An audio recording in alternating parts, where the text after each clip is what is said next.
So this is a talk put together on short notice, but it's a topic I like. Just a little bouquet for you guys.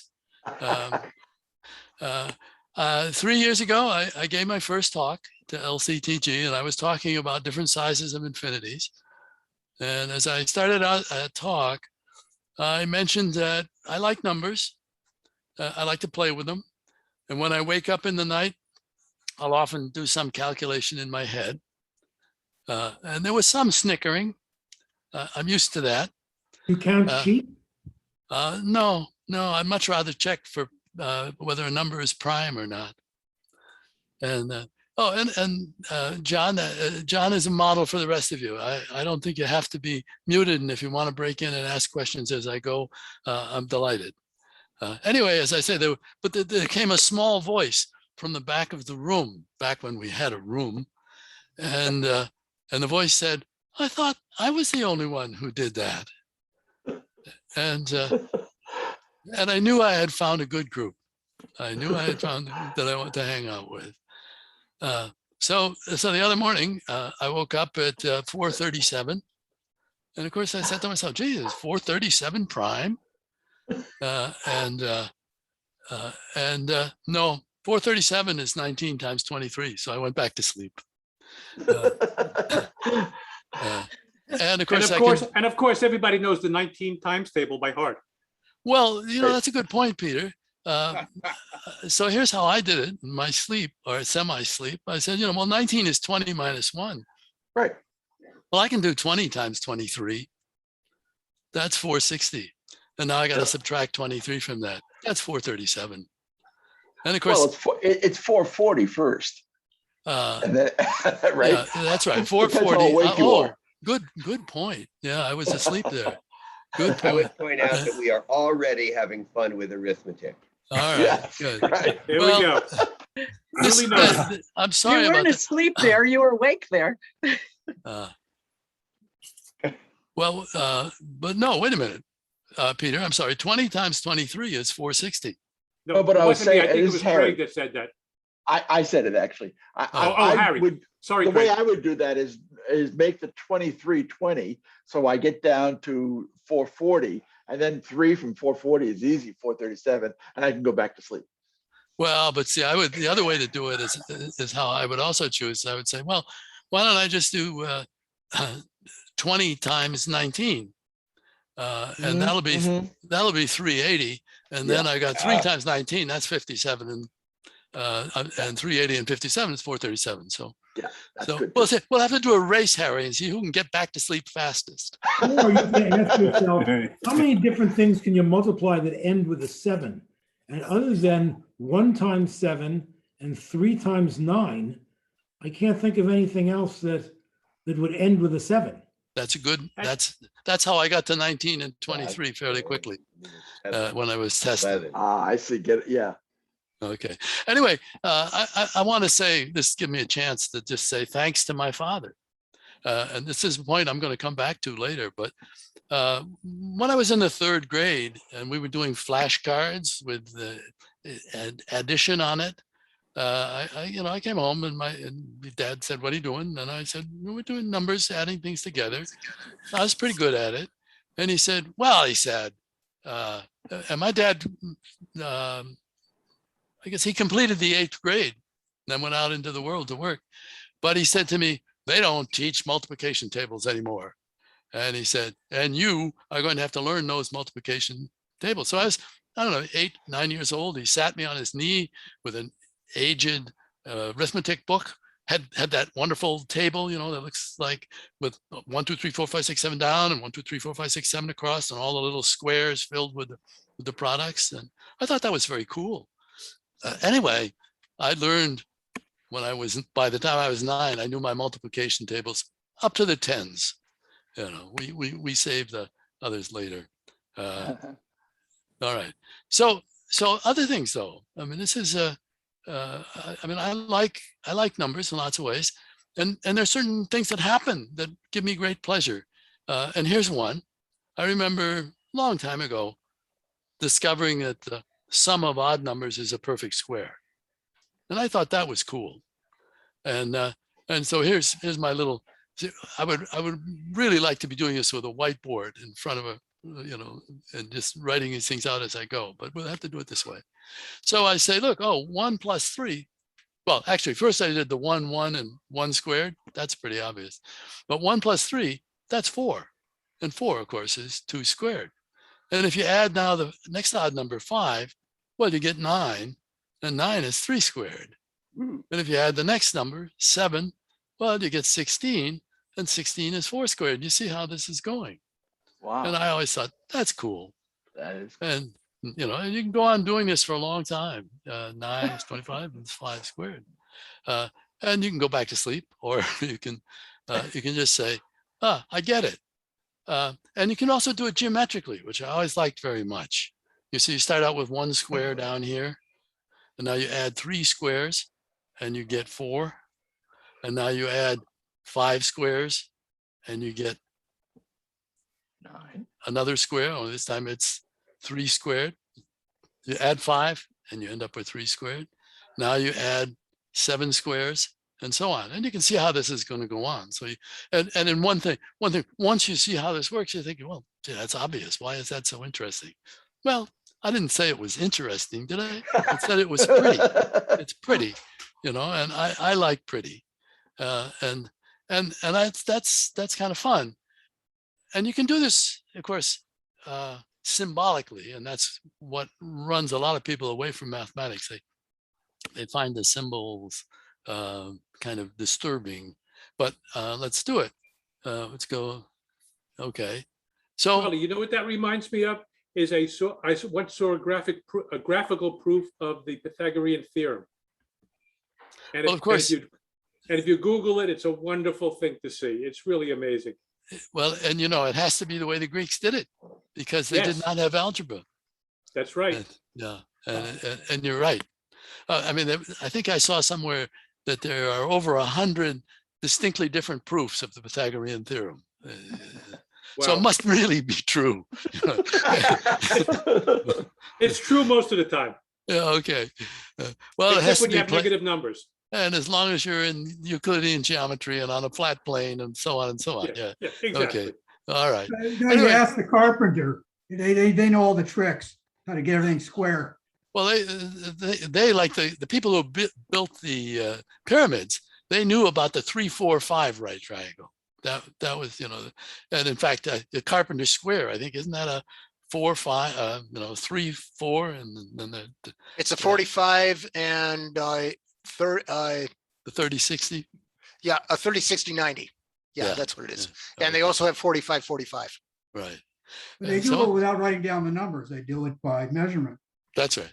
My grandpa could do it with his eyes. Yeah, well, there we go. That was back before we were all weakened by the internet.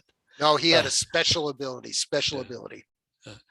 So anyway, another way to do this, and I'm not telling you anything particularly new, I'll bet, but here it is you introduce this idea of a running index, and I just want to be sure everybody knows the running indexes. So I'm going to have this letter I, and it can mean in succession 1, 2, 3, and so on, the integers up to n. And if I do it that way, then the odd numbers, you can write down any odd number as 2i minus 1.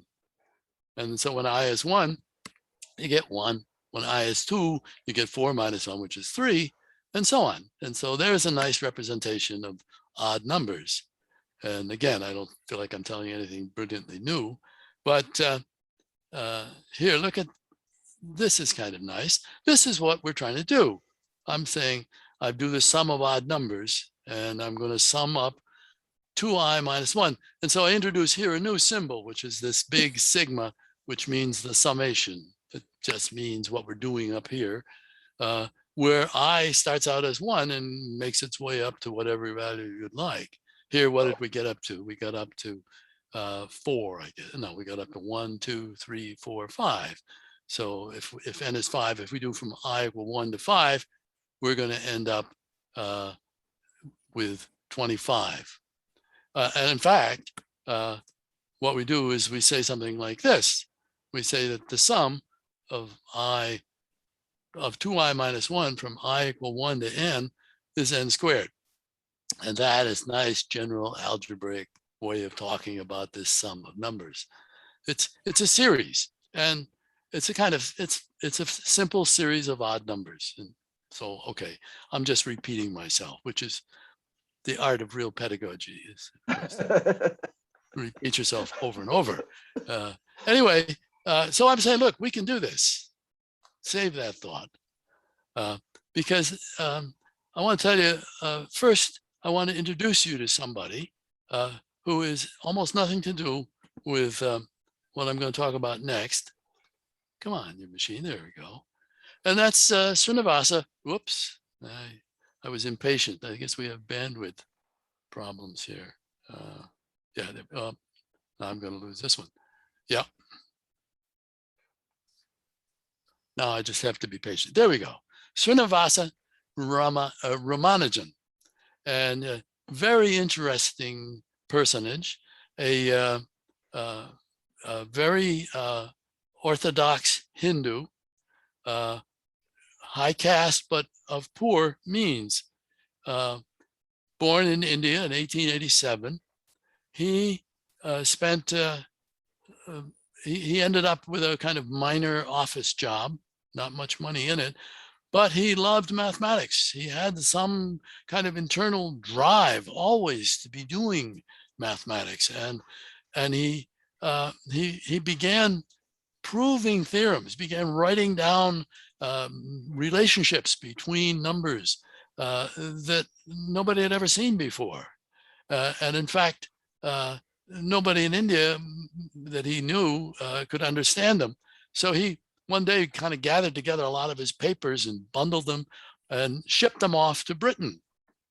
And of course, this is back around we're talking about 1910. Britain is very much in charge of India in 1910. And he sends these off to an eminent mathematician, G.H. Hardy at Cambridge.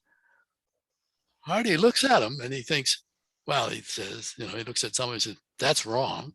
And some of it was wrong. And he said, and that's obvious. Everybody knows that. And that's not obvious, but we've proven it. And then there just turned out to be a whole lot of things which were neither obvious nor had been proven, but were correct, were true. When he tried to prove some of them, he was able to prove some of them. He was unable to prove some of them, even though he had strong suspicions that they were right. So this was really kind of amazing to come out of India in those days. And so Hardy arranged for Ramanujan to actually come to England. And, this is both an up and a down. He arranges for Ramanujan to come to England in April of 1914. All right. It takes 6 weeks to get there. He's barely there before World War I starts. So here you have this very observant Hindu, vegetarian, trying to live in wartime Britain on really straitened means. I mean, they had rationing. World War II was even more straitened, but World War I was not great. And he was there. He's also suffering racial discrimination. He's dark. The Royal Academy does not want to admit him. They actually try and they reject him. And then he does some more mathematics and they basically have to give in and say, oh, geez, I mean, this is really astonishing stuff. And he does end up a fellow of a college in Cambridge, and he does end up in the Royal Society. But he also ends up very sick, partly malnutrition, partly tuberculosis. And one day he's in the hospital in Britain, and Hardy comes to visit him. And this is my story. And it's a story pretty well known. I'm not going to, if you're into this kind of thing, he comes to the story. He says, Hardy comes in. Now, Hardy's a mathematician. Ramanujan is a mathematician, and they've been doing things together. And Hardy, making conversation, says, I came over in taxi 1729. He said, boring number. Oh, no, says Ramanujan. 1729 is the smallest number that can be represented as the sum of two cubes in two different ways. You all got that? Sum of two cubes, two different ways? Cubes. Okay, I can give you one of them. 1728 is the cube of 12.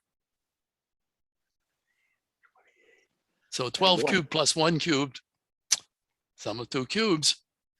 Wow. And there's another. I'll leave you for that when you wake up in the night. And did he have an algorithmic way of doing that? I don't know. I don't think so. I think he just knew.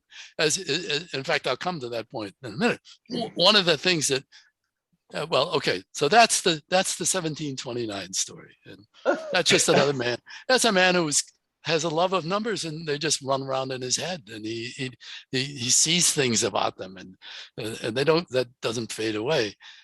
So I have to. Charlie, do you think people would call him a savant? No, I mean, at least, you know, there are savants who are not defective in other ways, but I would say he's. You might call him strange, but I mean, savant to me has often this connotation of autism or some kind of weirdness in the brain. Well, you know, I can't make a clean cut case that he doesn't have some strangeness in the brain, but he seems like a normal guy doing a normal job, taking care of his wife and kids back in India, living on crappy food in Britain and getting sicker till he goes home after the war. He goes home in 1919 and he dies a year later of tuberculosis at age 32. He had another problem, and that was that he thought inductively. Well, I was going to bring that up. Yeah, go ahead if you want to say it. Go ahead. All right. Anyway, so it was that he had. It turned out he had almost no concept of proof in the Western mathematical sense. Huh. He said that you know, he would think about these things, and things would flow in his mind back and forth. So maybe savant is not a bad term here, but and he would come up with an answer. And he said for him, the answer was always a message from his personal God. He got this message. Now you can call that thinking inductively. You know, it's in a way, it's more like thinking mystically. But it drove Hardy nuts because again, they would get these results, and Ramanujan would say, "Oh yeah, it's right." Well, why is it right? Prove it is right. Yeah. No, thinking inductively has definite meaning. Yeah. Which you bootstrap. Well, I know that inductive reasoning, sure. I mean, we could have proved the odd number thing by. There's a mathematical induction as a method of proof. Okay, so I'm going to say this guy does not think, he may use that method of proof, but I think his outstanding characteristic was he was just uncomfortable with proof and didn't do much of it. He just somehow or other mussed around and got the result. There are movies about the man. And I just put these down here, you know, if you want to make a note, The Man Who Knew Infinity. It was a movie of only a couple of years ago. And down here, I put this even smaller than The Man Who Knew Infinity, is a movie, a biopic made by him. The poster here, the thumbnail here, has the title in Tamil, because the movie was made both in Tamil and then immediately again in English. So there was a double production. So there is an English version of it. So made by an Indian director whose name I don't know. Anyway, but what is the name of the movie in English? I believe it's Ramanujan. Oh, okay. I think you can find it. If you say Ramanujan movie, you'll get both The Man Who Knew Infinity, and you'll end up with this one. Yeah. Mm-hmm. I have never actually looked for a copy of it. So if you find one, absolutely. All right. Okay. So anyway, this is a little, you know, this is just if you find one and you think it's any good, we could book it for one of our meetings. Sure. All right, so this is here I am talking about Ramanujan, just mainly to tell you the 1729 story, because I think it's I Someone grok to posed it. in the questions, how did he know it was the smallest? I don't know. Can you find a smaller one? Right. That's Just how a you do second. it. I have 1728 cases to go. No, it's actually pretty simple to see that you Probably can't. it is.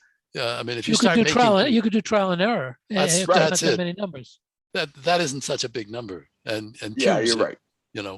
Cubes get big pretty fast. So that Yeah, but true. it's tough to do trial and error from a hospital bed. well, unless you're Ramanujan. Actually, he was not figuring it out at the time. I think he already knew Yeah. among his friendly numbers that was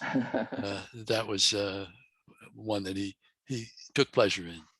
So I'm telling you this partly because I wanted to show you that Ramanujan could do this. You remember I said we could do this, and what it was the sum of 2i minus 1 equals n squared.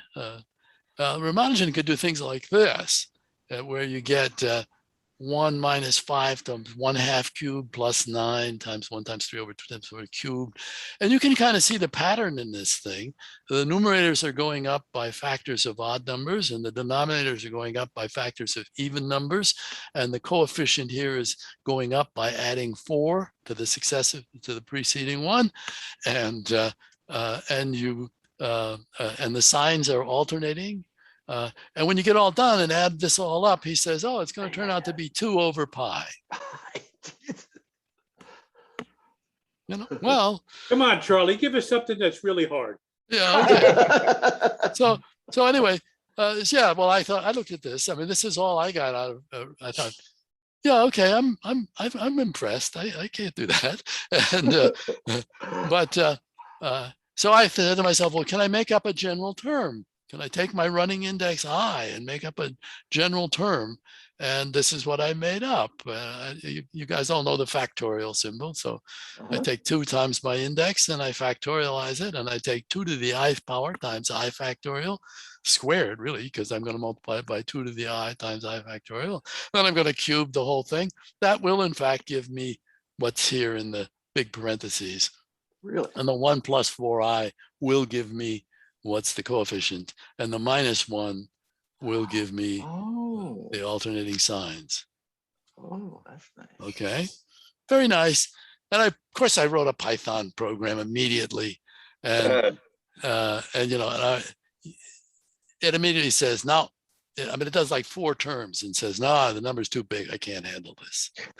Because 2i factorial is a whopping big number. And I can think of some ways to maybe go back and fool around with it, but I can't do that while I'm trying to go back to sleep. I mean, that's serious rationation. So anyhow, I just wanted to point out something like, we have our nice simple theories that we looked at. Ramanujan could do something somewhat more complex, let's say.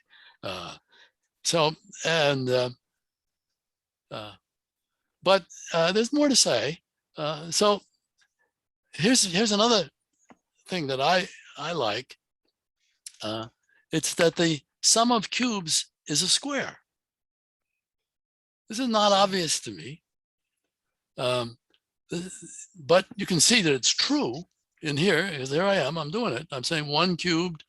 Well, that's 1 and 1. That's okay.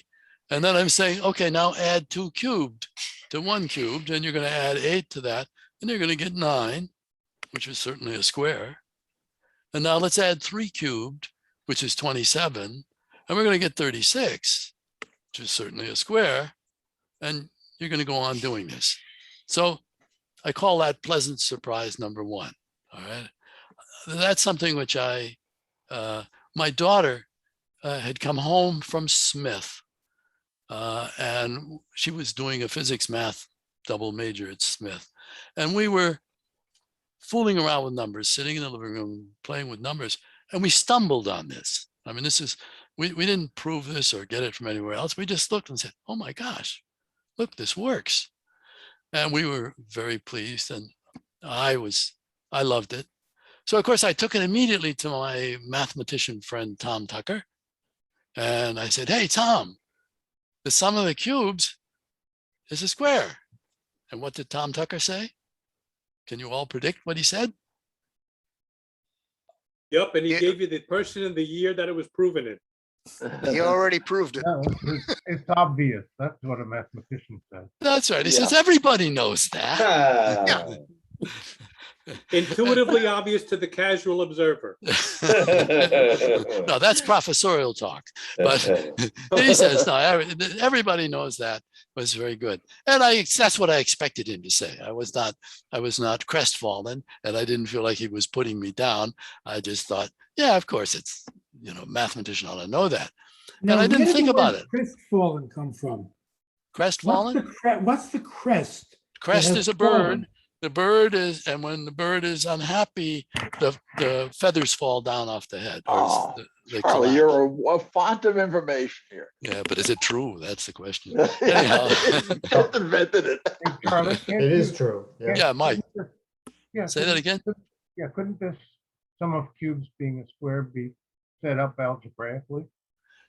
I mean, I could do this inductively. And in No, fact, I don't mean inductively. I mean, you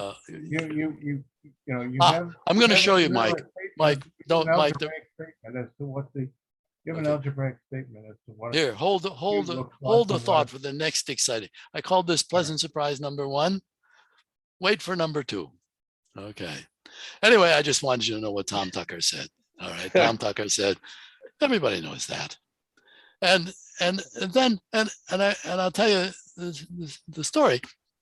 That was 30 years ago that we discovered that. I didn't think about, I mean, I knew it and I liked it, but I didn't think about the consequences until a couple of months ago when I was reading a book called Puzzler's Tribute. And you'll see one of the editors here is David Wolf. Well, David Wolf is Mitch Wolf's brother. And Mitch Wolf and I had lunch often at the senior center, and he knew that I liked numbers, and he said, here, you should read this book. You should look at my brother's book that he edited.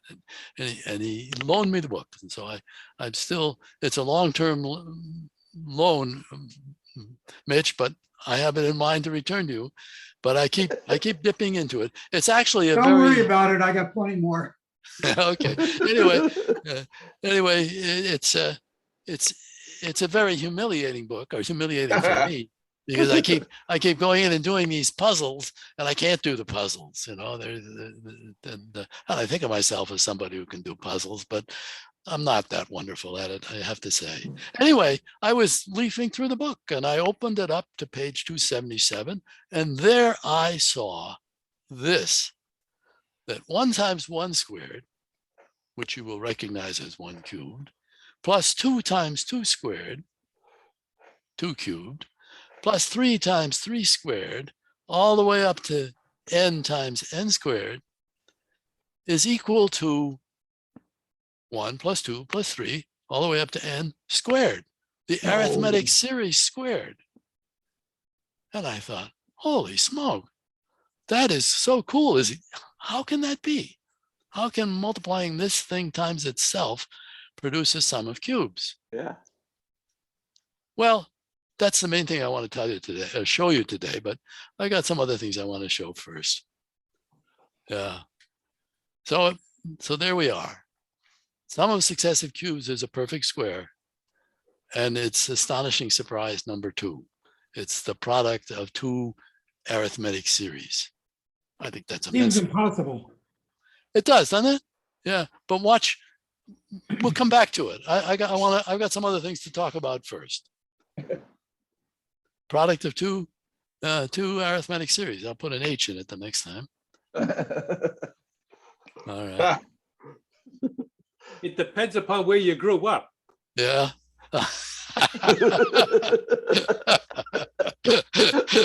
Yeah. Okay. So now I'm going to go back to the arithmetic series. And now this is a chestnut. I mean, you probably all heard the Gauss story, because it's a story that every math teacher from grade school on up likes to tell, and the story is Gauss is a and I've seen him 7 years old, and I've seen him 10 years old, and so somewhere between 7 and 10, let's say. He's in his German classroom with his stern German schoolmaster who teaches with the switch, and the boys are all sitting there, and the teacher wants a break. And so his way to get a break is he says, all right, everybody, slates out, chalk out, add up all the integers from 1 to 100. He figures that'll get him at least 20 minutes. He can go outside for a beer or whatever. Or anyway, or he can just slump there. So he's going to add all the numbers from 1 to 100. But of course, Gauss looks thoughtful for about 30 seconds and writes down the answer. And how does he do that? That's an old one. I think I was taught that. I'm telling you, it's a chestnut. It's a chestnut, but just stay with me. Anyway, he says, oh, I know what to do. He says, I take the numbers from 1 to 50. I match them up against the numbers from 100 down to 51. I add them together. And of course, they all add up to 101. And I can see immediately that there are 50 of these. And so the answer must be 50 times 101. And he's done. And that's very nice. Now we can generalize that, and that's what I want to do. And again, but this series has its name. It is the arithmetic series. And it's the product of two of those that turns out to be the sum of cubes. And so I want to know a little more about arithmetic series before I come back to that. And so here I am introducing the same notation that I used before. I as a running index, it's going to run from 1 to n. And this is what Gauss would figure out. You say, oh, try n, suppose n is 100.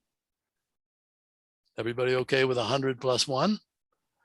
And how about 100 divided by 2? Yep. That's a whole lot like 50 times 101. And the answer is 50, 5,050. And that's very nice, I think. Save the, yeah. This is working fine. We're working in the base 10. If this was a different number base, would the same things hold true? I have to think about that, Steve. Base 8 is easier to work with. It's an interesting question for computer science. Yeah. I'll get back to you. That's something for the teacher to do some homework with. Okay. Okay. Or maybe 3 o'clock tomorrow morning. I'll think about it. When you wake up in the middle of the night, write it down. Yeah. Okay. Give Steve a call when you find that out. Yeah. All right. I think it's independent of base. Well, yeah. I mean, no, it isn't. It's going to give you a base. It'll give you an answer, but it'll be in a sort of different base. Yeah, I can see how we might work that. All right.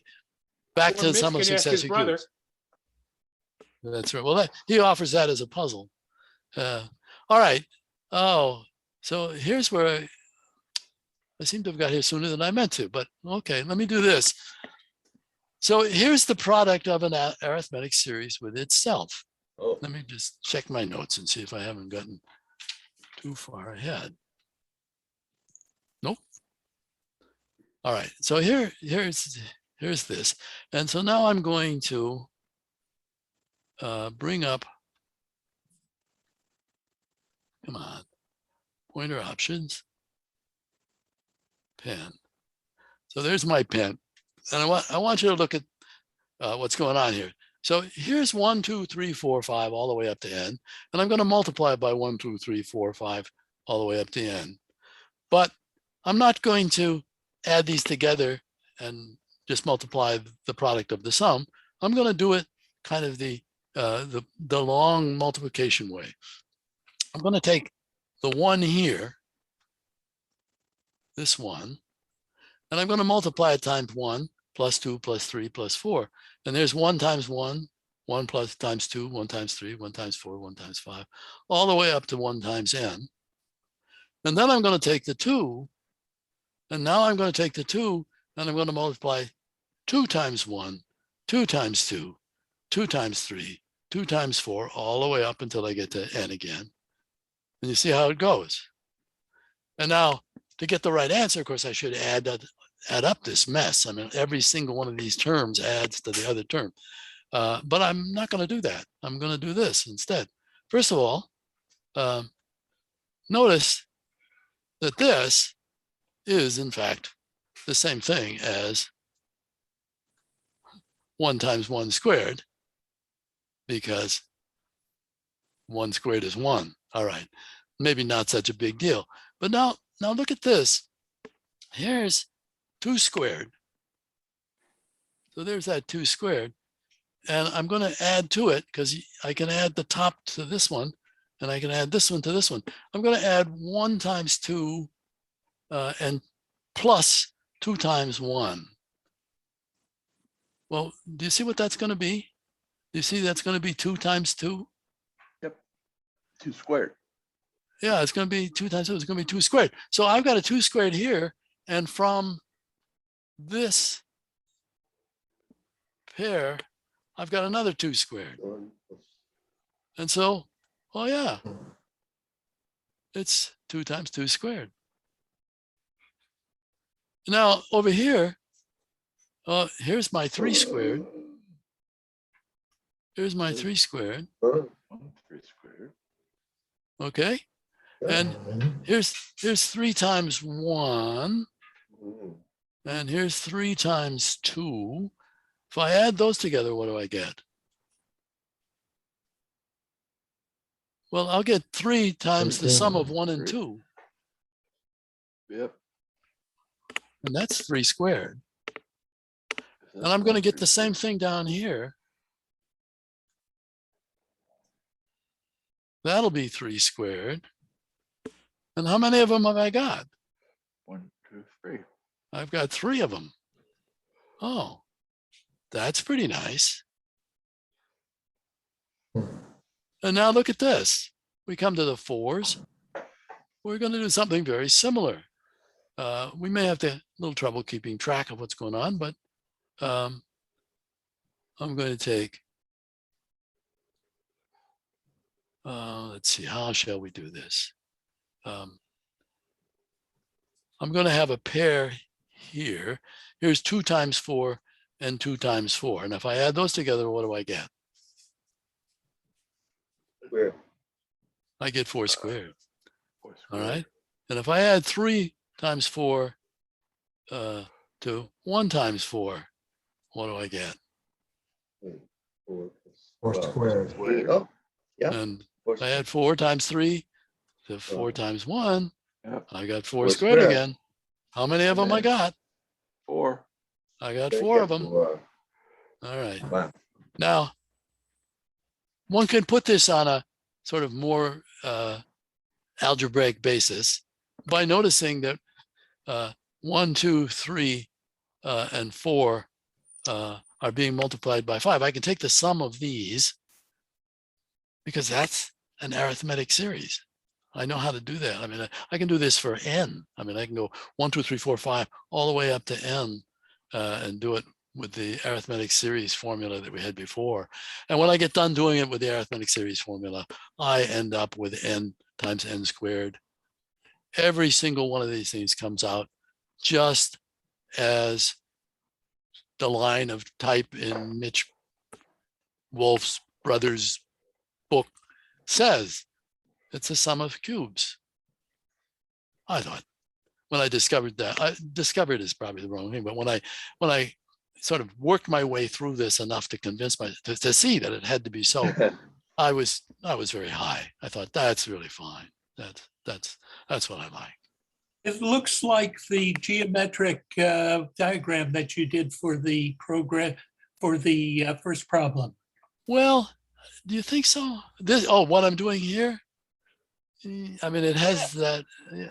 There's something there, and I bet if I was a real mathematician, I might find something really deep and profound and publishable in that. But in fact, I'm not. I'm just a guy who likes numbers, and I have to remind myself of that from time to time. That is, if the chances that I'm going to find something new are Very small. Okay. So, Charlie, but it confuses me that the answer is always 42. I don't understand that part. well, it shows you how to broaden your reading. Okay. Anyway, I wanted to show you what we can do with that, because what we've just shown is that the sum of the cubes, 1 cube, 2 cube, 3 cube, is equal to the arithmetic series squared. So this thing is a long sum. This is 1, 2, 3, 4, 1 plus 2 plus 3 plus 4 plus 5, all the way up to n. And we're going to square that. We're going to multiply it by the same kind of series. That's what we were just doing in the previous panel. But we know what this is. We know if you sum from I up to n, that's just n times n plus 1 over 2. That's Gauss getting his 101 times 50. And okay, if an arithmetic series times an arithmetic series is the sum of the cubes, and we just saw that it was, well, then here's a formula for the sum of the cubes. This formula will tell us what square it is that the sum of cubes will give us.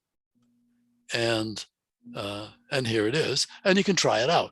So what do we try it out with? Maybe we better try it out with 3. Okay, I think anything bigger than 3 is trouble. So you're going to have 3 plus 1, 4 squared. Oh, look, I got a 4 in the denominator. So let's cancel one of the 4s right now. So I got 4 times 3 squared, which I believe is 9. And 4 times 9 is 36. There it is. So that's proof by example. Okay. How it must be true for everything now if it's proof for. All right. So I'm very satisfied with that. I just like the fact that I can see that this must be so. I couldn't have seen that it was so if someone hadn't told me in advance that it was so. I mean, if I hadn't had Mitch Wolf's brother's book showing me that line with the product of the 2 series, I was not about to find this out, I think. And that's the way life is sometimes. All right. Let's see. Oh, yeah. Come on. All right. I want to, I'm going to come to an end pretty soon, but I want to do something a little less heavy. And I want to plug Jordan Ellenberg. I just love his stuff. He has written a book that was a bestseller. It's on the New York Times bestseller list, called How Not to Be Wrong: The Power of Mathematical Thinking. And he is a professor of mathematics at the University of Wisconsin-Madison. And he's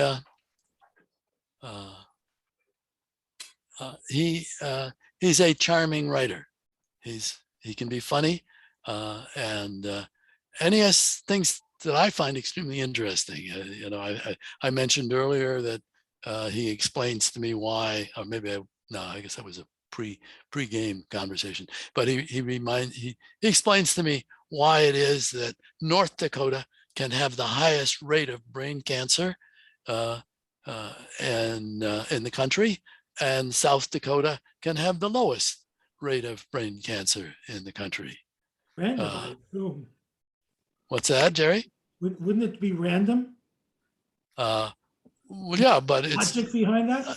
I mean, what you're saying is, wouldn't that be a fluctuation? And wouldn't that fluctuation be a fluctuation that occurs because the populations of North Dakota and South Dakota are both so small that when you do the rates, you're going to get some weird numbers. It's like he gives us an example. Who are the most successful shooters in the NBA? And it turns out there's about 13 guys who have fantastic rates because they only played in 2 games for 10 minutes each and made all their shots. That's like pitchers with their ERAs. Right. So anyway, he's got a lot of these stories. He starts off How Not to Be Wrong with the story of the Air Force coming to operations research guys at NYU's Mathematics Center in World War II with a problem of how much armor should you put on your airplane and where should you put it. And they had been keeping records of where the bullet holes occurred on their planes. And they found that the engines of planes had very few bullet holes and the fuselage had a lot of bullet holes. And so they were saying, shouldn't we put the armor on the fuselage? And the mathematicians, I think we could have all been mathematicians here, pointed out that the reason there were so few holes on the engines was because those planes never came back. And that the ones that had holes in the fuselages did come back. And if you want to armor something, armor the engine, which seems pretty damned obvious to begin with, and don't armor the fuselage. So Stalin just simply made everything as solid as he could. And those Russian planes could ram a plane. They could take bullets. They could take cannon fire, almost anything.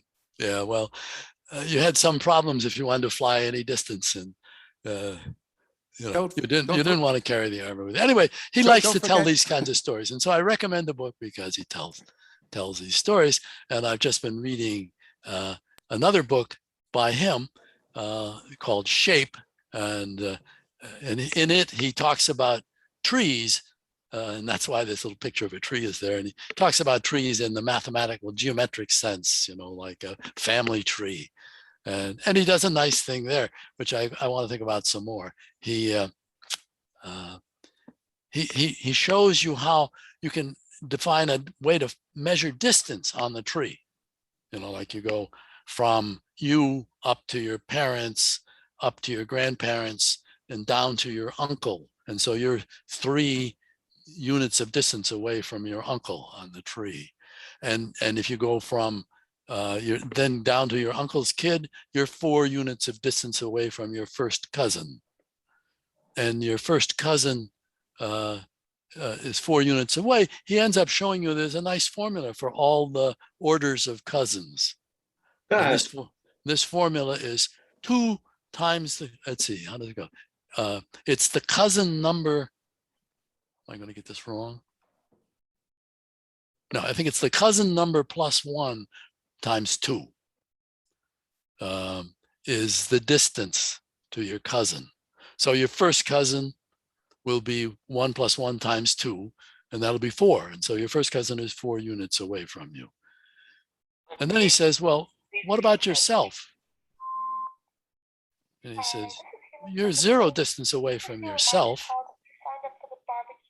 Somebody's got an open mic somewhere. Must be Jerry O'Neill. Anyway, he says you can use the formula because it's 2 times n plus 1, and it's got to come out equal to 0. Well, n must be minus 1.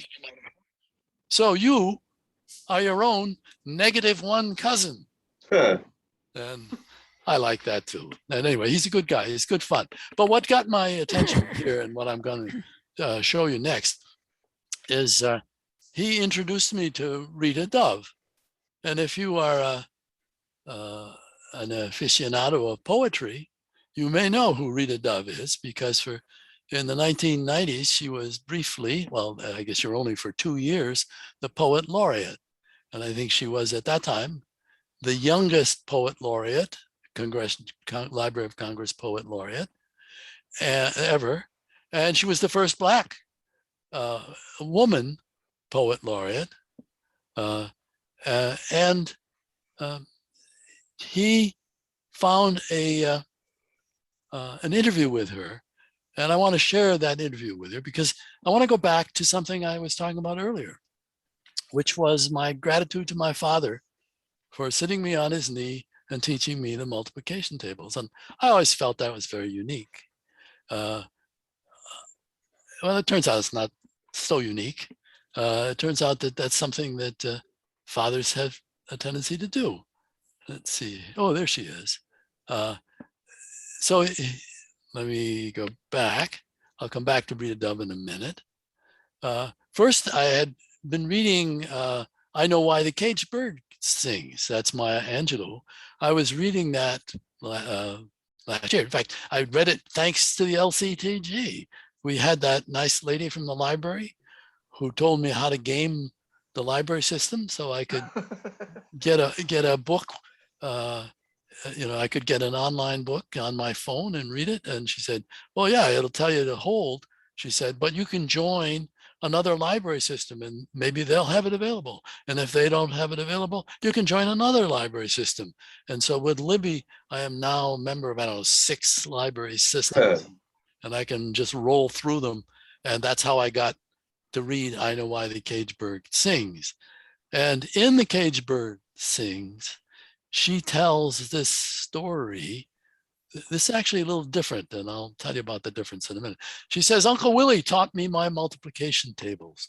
She was raised in Stamp, Arkansas by her crippled uncle, but it was her grandmother who was the force in the family.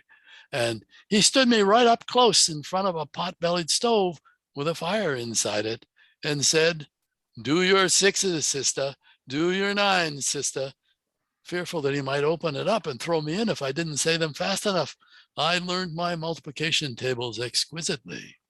She and her brother together did that. And so I'm a big fan of the multiplication tables. I'm not strong on hot pot-bellied stoves as learning incentives, but and indeed, this is actually a quote from an interview that she had shortly before she died. So it must have been just a few years ago.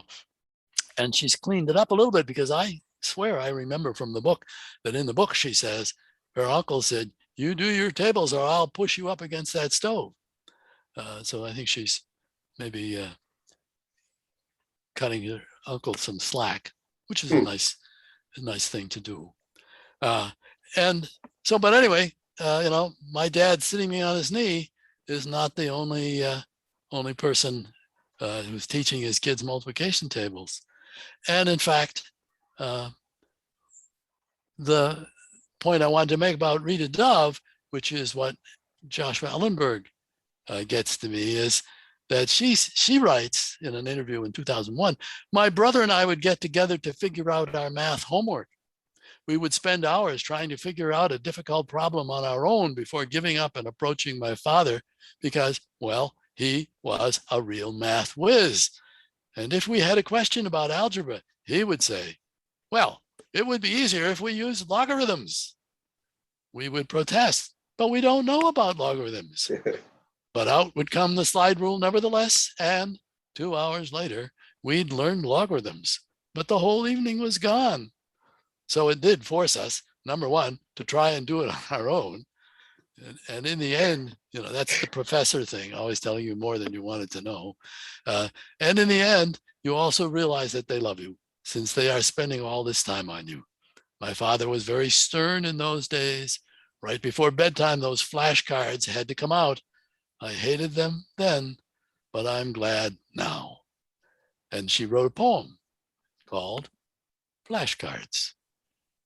In math, I was the whiz kid, keeper of oranges and apples. What you don't understand, master, my father said. The faster I answered, the faster they came. I could see one bud on the teacher's geranium, one clear bee sputtering at the wet pane. The tulip tree always dragged after heavy rain, so I tucked my head as my boots slapped home. My father put up his feet after work and relaxed with a highball and the Life of Lincoln. After supper, we drilled, and I climbed the dark before sleep, before a thin voice hissed numbers as I spun on a wheel. I had to guess. 10, I kept saying, I'm only 10. And so that's another child learning her math from her dad. And I reading that book, I had a revelation. And I'm going to tell you a family story of my own oldest girl. So she was born in 1957. 1958, I went to the University of Wisconsin Graduate School in physics. I had only 3 undergraduate semesters of physics, and I was in graduate school in physics. I was working my butt off and wondering if I could do it. But and we were having children sort of one right after the other. And I had to work long hours, but I would come home early every afternoon to read bedtime stories, first to the oldest girl, then to the oldest and her sister, and then the oldest and the two sisters, and so on. You know, it was getting heavy on the lap, but it was a thing I really loved to do. But sometimes I would sit and doing my mechanics, studying my mechanics, and with my oldest girl in my lap. She was 3 or 4. She was 3, but she was old enough to say, "What's that?" Because she was knowing letters, and I would say, "Oh, that's an integral sign," and she obviously stored that away somewhere, because still 3 or 4 years old, she came one day to the teaching assistant's office room. We had a giant, almost airplane hangar room with our desks scattered all around, loose in it. And our students, we were TAs in the large physics courses, and our students would come there for consultation. And we had a big rolling blackboard that you could roll over to your desk, and you could work problems with the students who had trouble. And that day, the board was sitting near my desk, and my daughter and I came into that room for a few minutes, and she looked up at the blackboard and said, "That's an integral sign." Well, the TA's jaws dropped across the room, and I said, "Right, you are, kid." And we tell that story. I mean, that's a story that we value in the family. A few years ago, my oldest girl has always done a lot of art and craft and things like that. And she took up, she had a period of time she was doing painting. She participated in the, I don't know if you remember, the cow parade around Boston. Don't have to remember that. Anyway, a few years ago, she took up letterpress printing.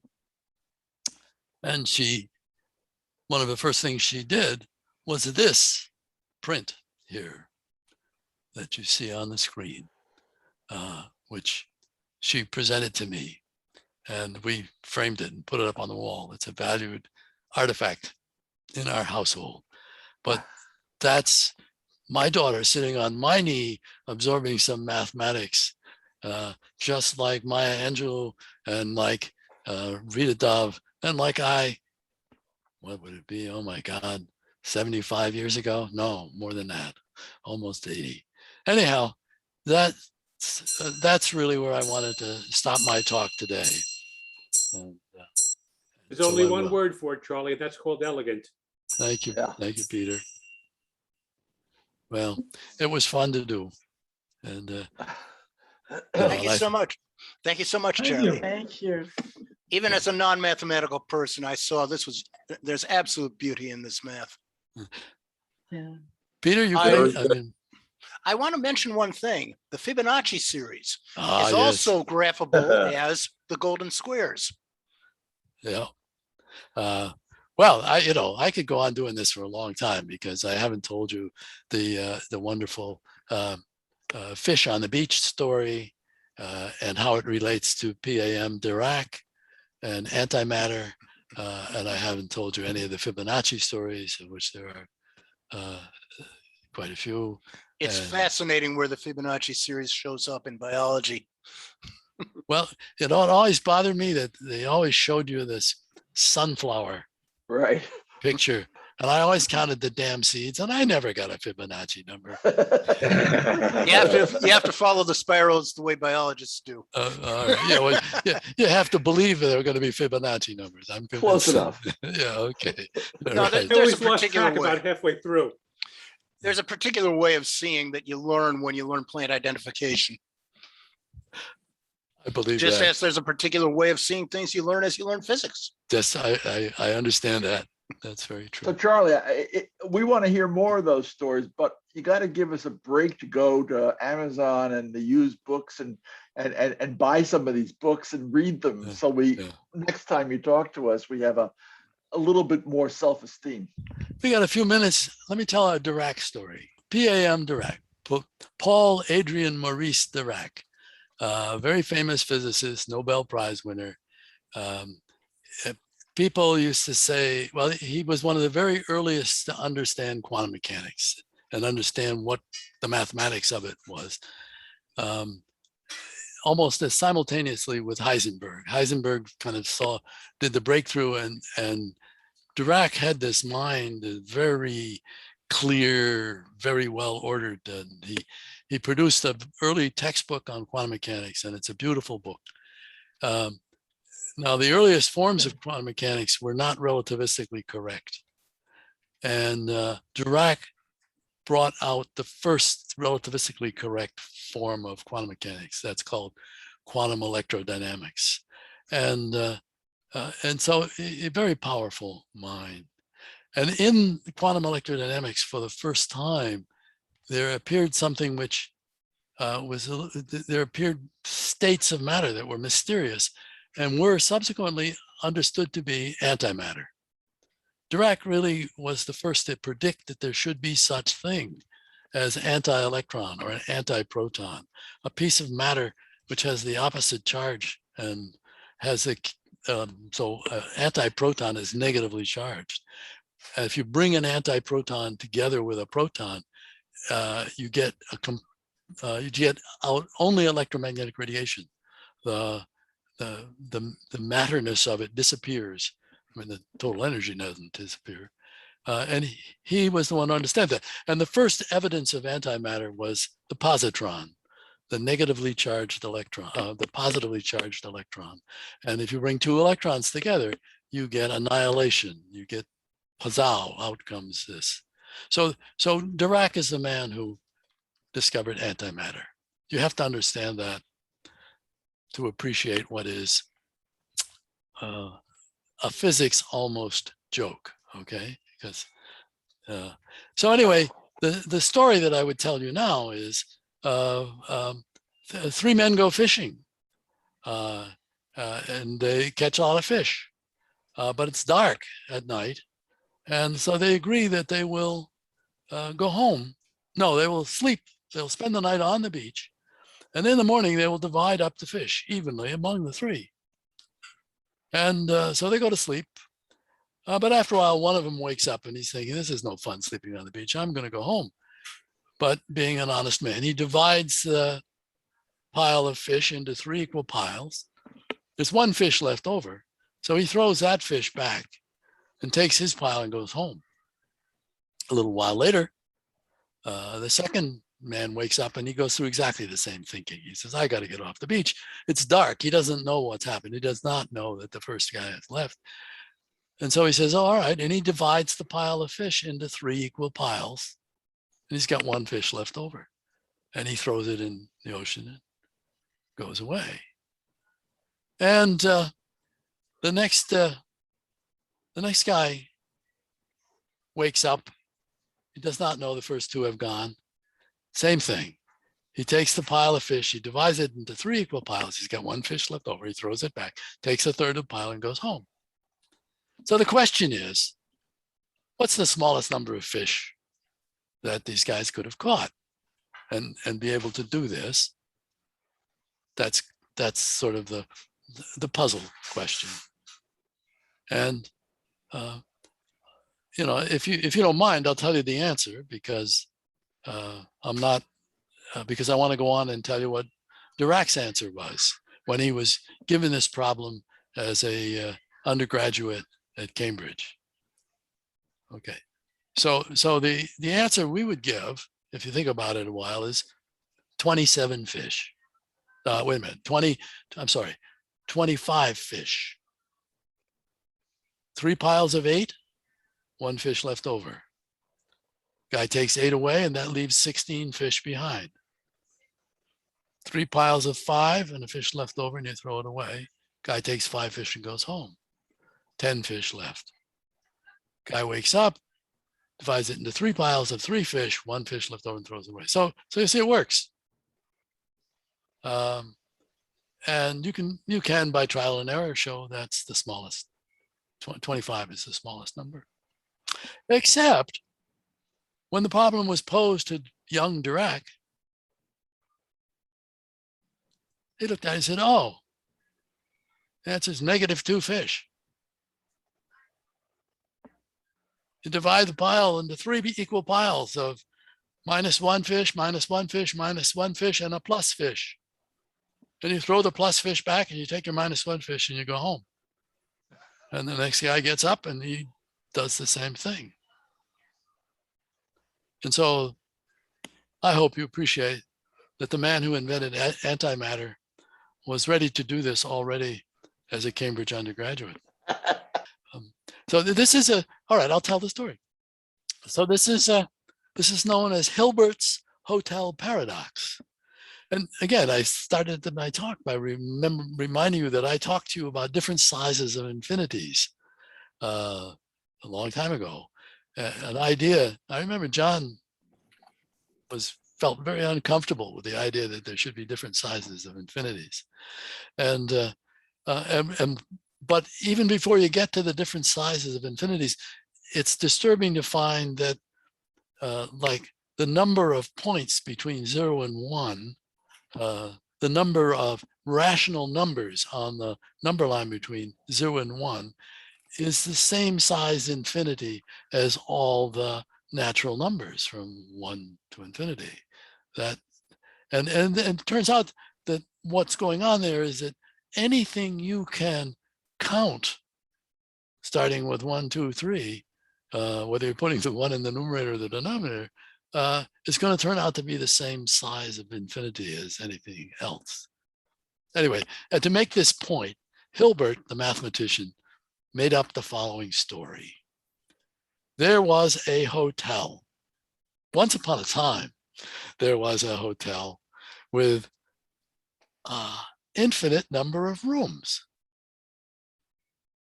And one night, every room was filled. And a guest appeared at the registration desk of the hotel and asked the clerk for a room. And the clerk said, oh, no, I'm full up. And this guy said, can't you please do something for me? And the clerk had a great idea. He said, he said, sure. And he told everybody in the hotel to move to the next room. If you're in room 1, move to room 2. If you're in room 2, move to room 3, and so on, all the way up the line. And they all did that. And so now there was a room available in room 1. And so the guy got his room. Well, let's see, the next night, a bus arrived with an infinite number of passengers looking for a new room in the hotel. And the hotel is full. So what does the hotel clerk do? He says to all the members of the hotel, he says, look, everybody, if you're in room 1, move to room 2. If you're in room 2, move to, let's see, I'm going to get this wrong. Yeah, room 2, move to room 4. Everybody move to room twice your number. Room 3, move to room 6. Yeah. And so now he's got all these odd numbered rooms that are empty. He has an infinite number of odd numbered rooms that are empty. And so they're all in there. Anyhow, the next night there come an infinite number of buses, each containing an infinite number of passengers. So he says, oh, all right, everybody in the hotel move to a power of 2, where the power is your current room number. So if you're in room 1, move to 2. If you're in room 2, move to 2 to the square, 2 is 4. And if you're in room 3, move to 2 cubed. And if you're in 2, and so on. And so then he says, all right, bus 1, you move, everybody there move to the powers of 3.